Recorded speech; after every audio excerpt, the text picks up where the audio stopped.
The alien world stretched endlessly beneath twin crimson suns, its surface scarred by millennia of cosmic violence. Marcus Kane had come here following rumors of an ancient spring hidden within the deepest caverns of this forgotten realm. His boots crunched against crystalline sand as he approached the cave mouth, a yawning void that seemed to swallow light itself. The cavern walls shimmered with bioluminescent veins, pulsing like a massive heartbeat. Strange runes covered every surface, their alien geometry writhing when he looked directly at them. The deeper he ventured, the more the symbols seemed to recognize his presence, glowing brighter with each step. Hours passed as Marcus navigated the labyrinthine passages, his headlamp barely penetrating the oppressive darkness. The air grew thick with an electric tension that made his skin crawl. Then he found it a hidden chamber where reality seemed to bend. At its center lay a pool of impossible beauty, its surface mirror-still and radiating silver-blue light that cast no shadows. The liquid within seemed alive, swirling with patterns that hurt to observe directly.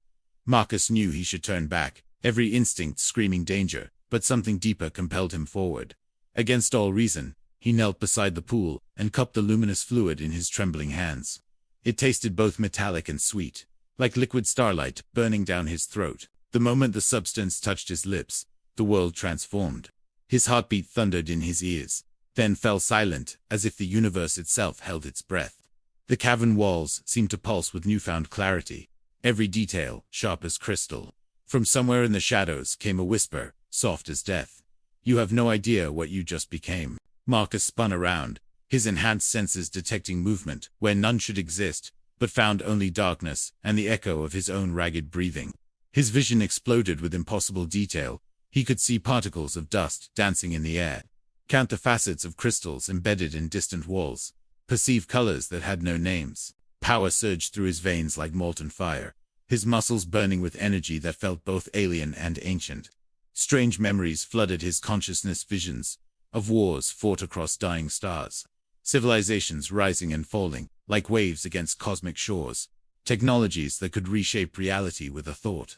He clutched his head as knowledge, not his own, carved itself into his mind, each revelation more terrifying than the last.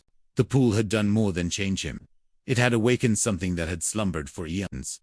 Above ground, alien surveillance drones patrolled the wasteland with mechanical precision, their sensors scanning for any sign of intrusion.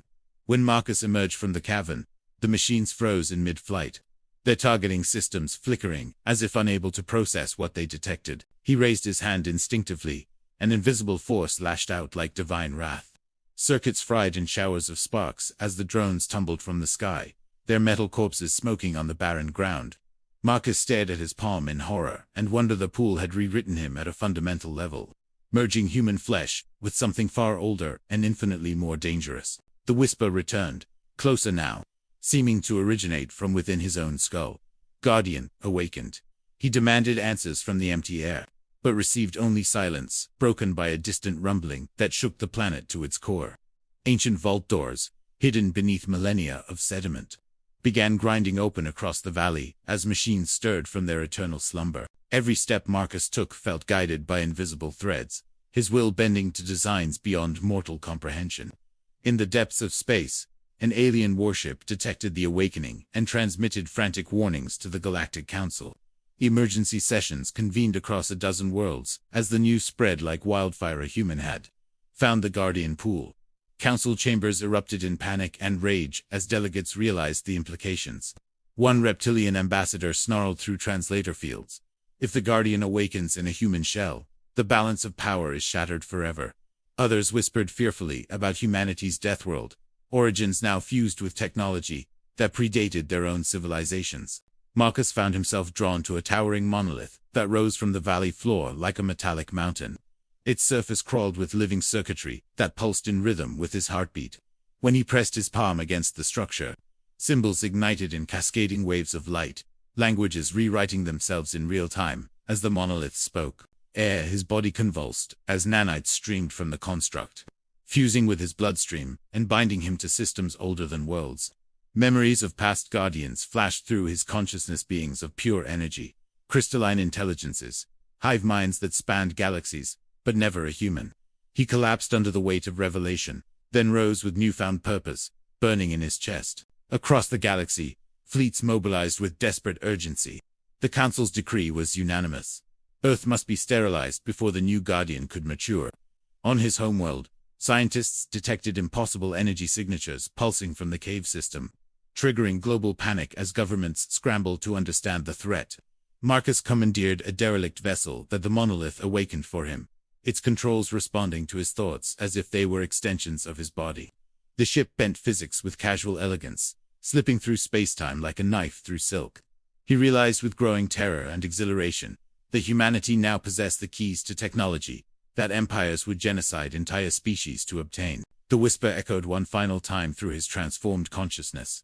Protect your kind, or become their destroyer.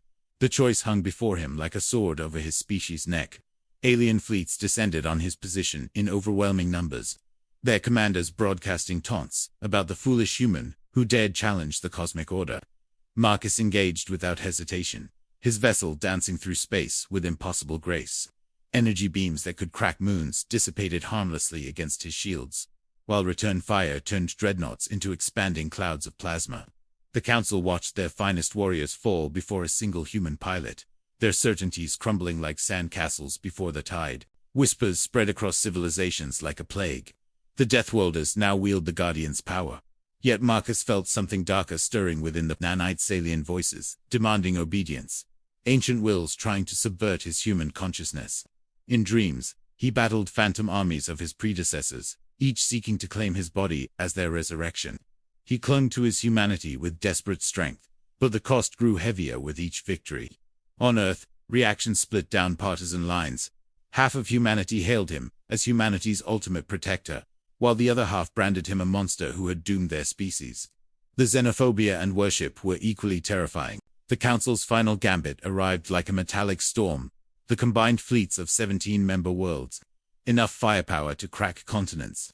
Marcus stood alone in Earth's orbit, his eyes blazing with borrowed starfire, ready to defend his species against impossible odds.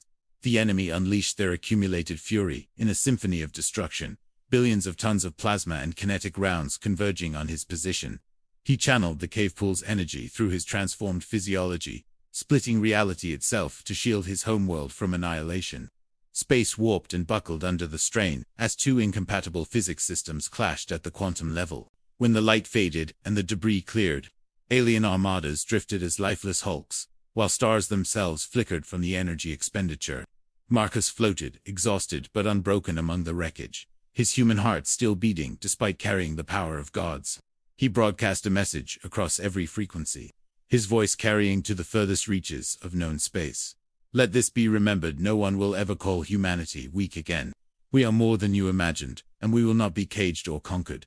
The surviving Council representatives fled to their respective territories, carrying tales of the human who broke their fleets with thought alone. As Marcus descended toward Earth's blue surface, the cave pool's whisper echoed through his consciousness one final time.